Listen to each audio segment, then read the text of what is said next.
Hello and welcome. Today I wanted to do a summary review, brief recap of 7 Strategies for Wealth and Happiness by Jim Rohn.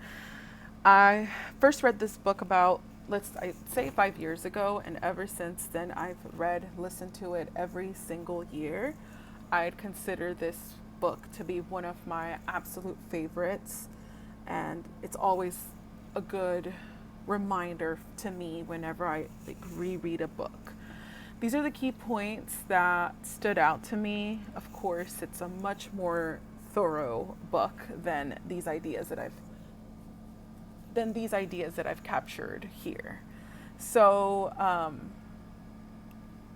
they have the audiobook on YouTube if you want to listen to it, but I do recommend reading it once. So I have the actual book myself.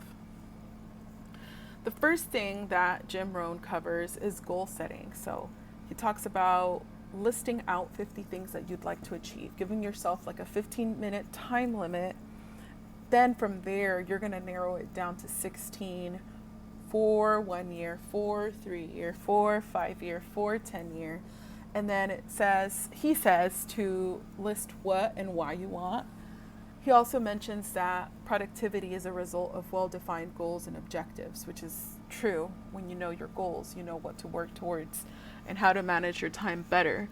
For me personally, I have selected 4 areas that I'd like to improve on, and they build on one another. So yes, while I have the long term, I'm looking more at the short term window. And if you want to look further into goal setting and all that, I do recommend you could actually read Goals by Brian Tracy. He has great books going further into just goal setting. And then the 12-week year, which is like a planning system. It's a shorter, long enough periodization of goal setting. But going back to this, he talks about having your goals. For me personally, the way that I'm applying this is like there's 4 goals with my health, with reading and listening to books and taking courses, as well as staying within my budget that I have for this year, and being consistent with making YouTube videos. Those are the 4 areas. Of course, there's other areas to maintain, but those are just supporting to those goals, not necessarily my high priority. The second thing he covers is seeking knowledge. And one of the things he does mention is to capture ideas. And honestly, this is so true. When you capture your ideas, whether that's through writing or if you have like a digital organization file, whether that's OneNote, Evernote, Microsoft Word, whatever works for you, it really helps to retain the information. Also reflecting on your personal life. And I find that daily journaling of the things that are happening is such a great way to look back at what's happened through observation, learning from others, and then books. That's one of my favorite books, which is audiobooks, reading the books. Mostly I listen to them because I'll do that while I'm doing chores, while I'm cooking. You can also do it while you're commuting. Yes, spend the money and spend the time, but more than anything, I think it's like dedicating the time to that. And one thing that helps is re-listening to books for retention. Repetition, like he says, repetition is the mother skill to retaining whatever it is that you read. The third thing he covers is personal development, becoming more than you are. You get paid for the value. And learning to handle seasons. He actually has a book, The Seasons of Life, which I recommend you read. It's an easy read.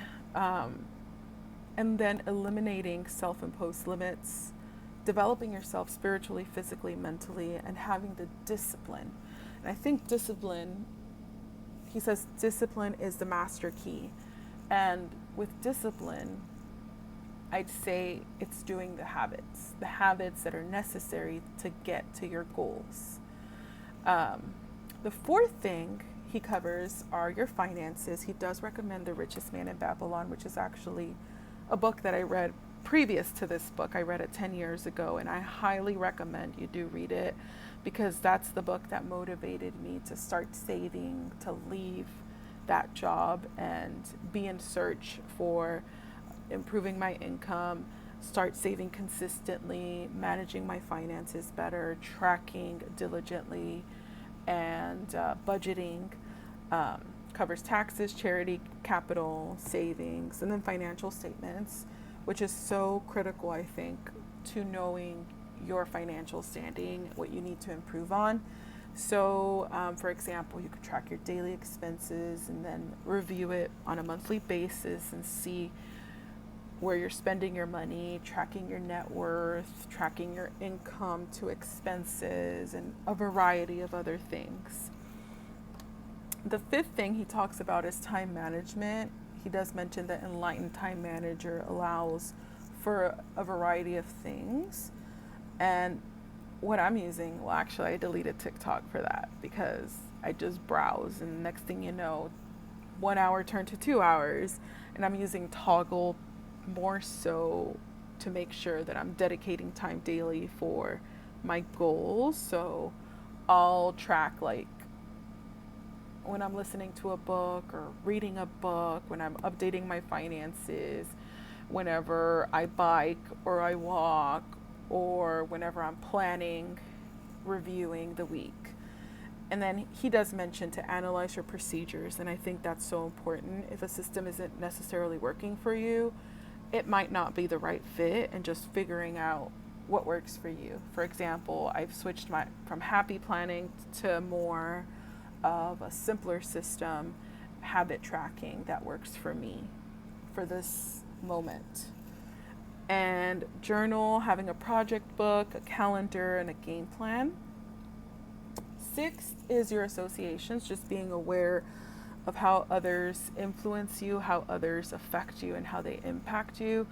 If somebody makes you feel bad, typically you want to disassociate. If they're just being very critical and judgmental, definitely disassociate. If they're discouraging to you, if they don't support you, then definitely disassociate and associate with those that are of positive influence to you. So expand the positive and the good. Lastly, but not least, is lifestyle. He does mention to be happy with what you have while in pursuing what you want. And I am working hard on implementing this, because oftentimes you're like, oh, until I achieve this, I'll be happy. And that's why I've started doing like gratitude. I don't necessarily do it every day, but I do it like every week, 2 to 3 times a week. And that's really been helpful in getting back into more gratitude instead of complaining so much.